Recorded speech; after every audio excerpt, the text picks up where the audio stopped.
I died and I went to hell.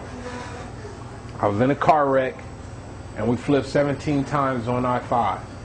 And during the flipping of the truck, my right hand was broken off of me. And by my hand being broken off, I was tossed out the back window of the truck into a pond on the other side of the freeway where I drowned. After I was already up underneath the water, the driver of the car would wake up. But she would have a busted nose, the truck was all smashed up, and her 2-year-old son was right behind her in the back of the truck, who laid crying with his head busted. But when she looked over to see where I would be, all she saw was my right hand sitting there, and I was nowhere to be found. So when she jumped out of the truck and running around in the frantic looking for me, she just looked. She just looked and she screamed. She was like, "Oh my God, where's Tyrone?" She was screaming, "Oh my God, oh my God." And all of a sudden, God is using this other guy to save me. He's using him to come from the Bay Area.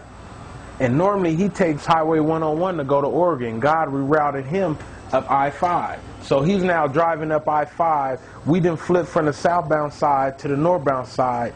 The accident is already over. So when he pulls up, he has to stop because it's in front of him. So he gets out the car and he runs up to the girl and he's asking, "Are you all right? Do you need help?" She's like, oh my God, where's Tyrone?" She was screaming. And that's when the angel who came down appeared. As everybody's standing on the side of the freeway, a man walks up. So he's talking to Shavana and he's like, "Are you all right?" And right where he is, the man walks up and points. He points to the pond. And he said he's in there. Well, Arube, the Mason guy who God was using, said, well, you know, he said to himself, "Why didn't you go get him? You know where he is." You know, but it wasn't for the guy to move. It was for Arube. So Arube ran, hopped over the barbed wire fence, and before he dove into the pond, he looked. Like, where did he go in at? But it was still water. Like nothing had ever went in. So he didn't know where to look, where to dive in from, and you got a pond the length of a football field. Where do I look? So he just dives in anyway. And as he dives in, he first has to break through the mud, because the mud is all the way up to his knees before he actually breaks solid water. And when he goes down, he said he's down on the bottom of this pond and he's swimming, looking around in the dark. And all of a sudden, God led him and he touched me. When he touched me, he grabbed me and he pulled me up to the top of the water. And he said that's when people were stopping on the side of the freeway and were hopping the fence and they grabbed me, you know, to pull me to the side. I was dead. He said at this time, man, you were not breathing and blood was just coming out everywhere. He said, man, I'm sorry. I was, you know, I said, man, what are you sorry for? You did. Man, you got me, dude. You did all you were supposed to do. But I was looking in his eyes to see what he saw. And to look in his eyes, he started crying because he had never seen no one dismantled like that.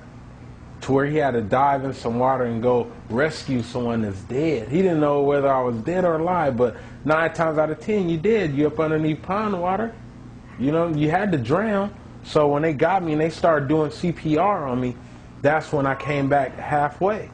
But I went back out because I had 2 liters of water and mud in my lungs. So I passed out again, and then the second time I was revived was by the helicopter. Now the helicopter had landed on the middle of the freeway, stopped traffic on both sides and landed and picked me up, and they flew me back to Sacramento to UC Davis Medical Center.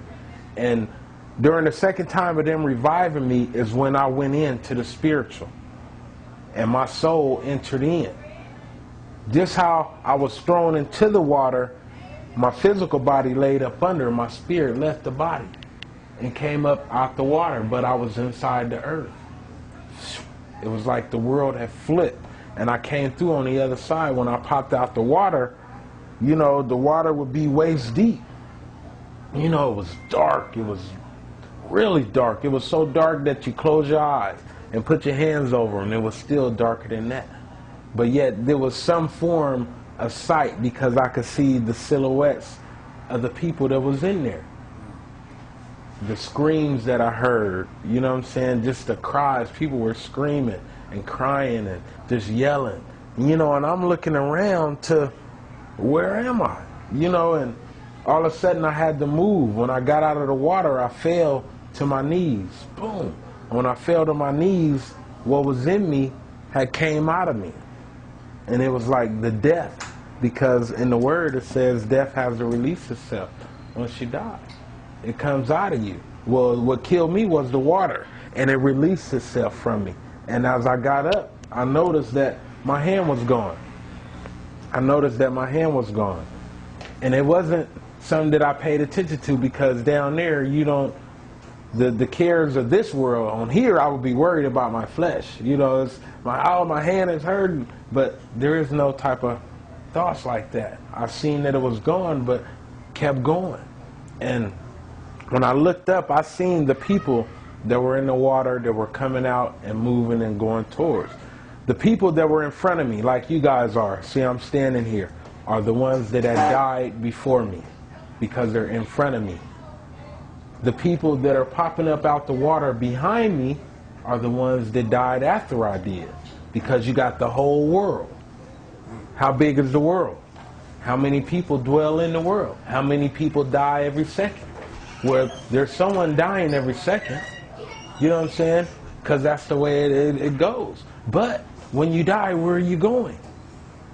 See, my heart and the things that I cared about took me straight to hell.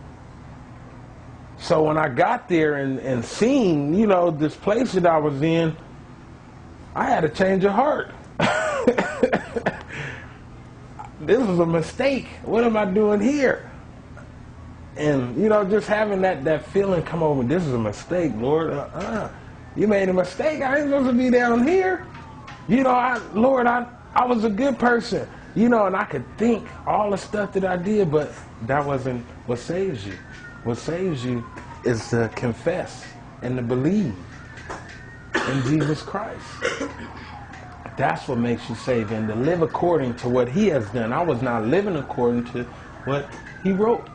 But yet I knew, you know what I'm saying? But yet my actions were different from what I knew. So my actions is the truth and what led me there. You know, and after I came out of this pit, it was a tunnel that everyone had to go to, and I came out of this tunnel. And there was a hole in the earth, like 40 feet deep. I was down. But right in front of me was what the rich man, what separated the rich man on one side and Lazarus on the other side. It was a fixed chasm. It was a separation. It was a bottomless pit.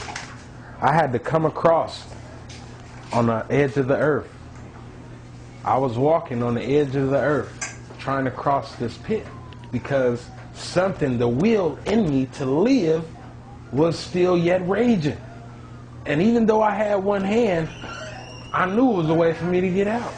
I just had that faith. But as I came across the edge of the earth, I slipped and I fell. And I caught myself and I hung there.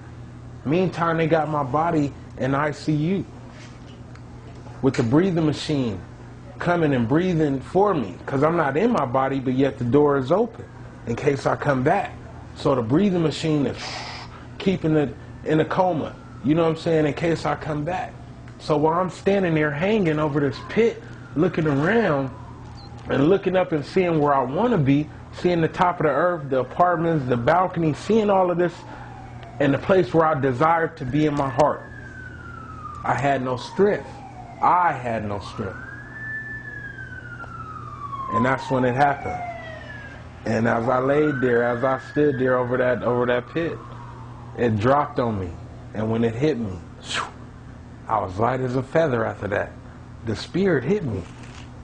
And I pulled myself back up on that ledge, and I climbed up out of that hole with one hand and climbed up out. And the second that I touched onto the top of the earth, I shot back to my body, and I pulled out of this coma. They got tubes in my body coming out the side, you know, where my lungs is. They're draining water and mud